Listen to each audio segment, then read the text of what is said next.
Today, this is the sound. 1. Timmy vist. Lassie hoort een gerucht. 2. Daar ligt een kraai. Ze is gewond, zegt Timmy. 3. Timmy noemde haar Pik en droeg haar naar huis. 4.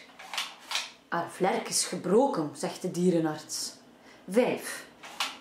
Lassie waakt over de gewonde vogel. 6. Pik rijdt op Lassie's rug. 7. Pik is genezen. Timmy laat haar vrij.